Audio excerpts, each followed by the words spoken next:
Okay, let's dive right into this.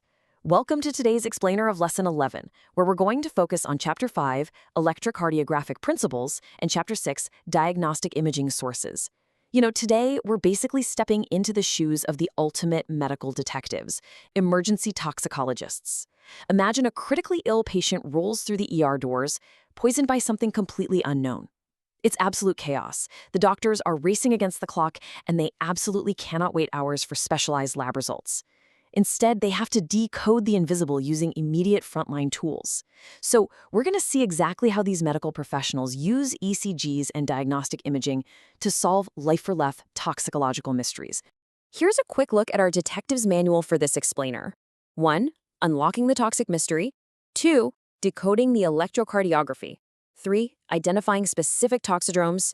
4. Diagnostic imaging in toxicology. 5. Spotting radio-opaque toxins. And finally, 6. Solving the case. Section 1. Unlocking the toxic mystery. The first steps. The stakes in emergency toxicology, well, they literally could not be higher. When a patient presents with a suspected toxic exposure, the situation can escalate in seconds. Which brings us to the ultimate question, right? How do doctors identify a poison they can't even see? Well, the truth is, before we can even begin to hunt for diagnostic clues, we have to keep the patient alive. Actually, scratch that. It's more than just keeping them alive. It's stabilizing them.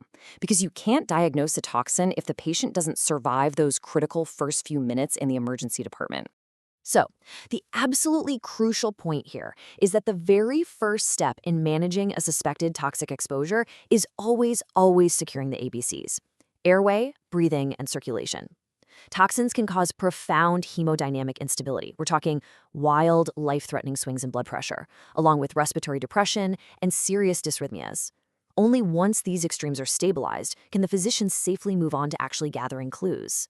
And one of the very first, cheapest, and most universally available clues, the ECG. Section 2.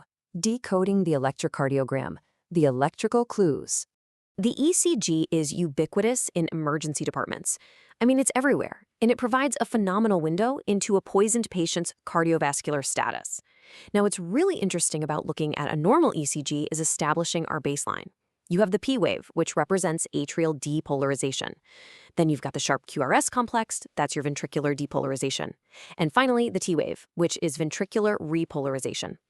While a lot of drugs have zero overt cardiovascular effects at normal therapeutic doses, in an overdose, it's a totally different story. They can become profoundly cardiotoxic and literally warp these very waves.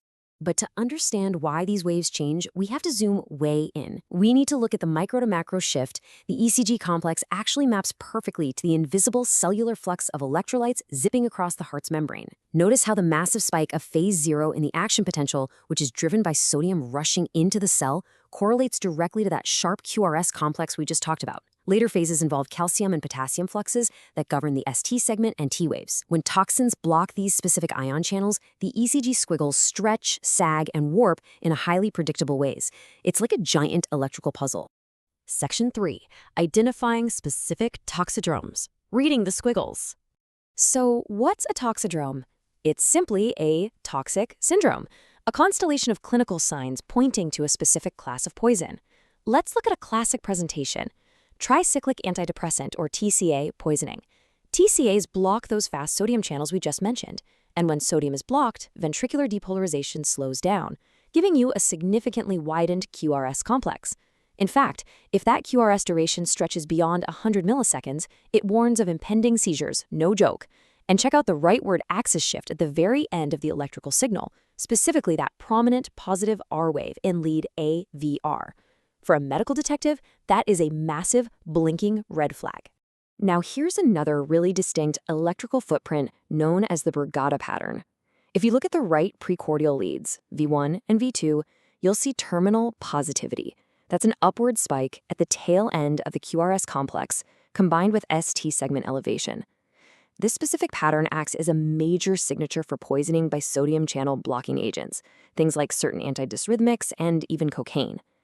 Recognizing this pattern rapidly is absolutely crucial because it warns the physician of potential sudden cardiovascular collapse. Medical professionals love a good visual mnemonic to remember these complex patterns, and this brilliantly illustrates one of my favorites, Salvador Dali's mustache. This refers to the sagging, downward-scooped ST segments seen in patients poisoned by cardioactive steroids, like digoxin, or even certain toxic plants like foxglove and oleander. This dramatic scooping, combined with a shortened QT interval and inverted T waves, is famously known as the digitalis effect. Beyond just the wave shapes, the overall heart rate tells a massive story all on its own.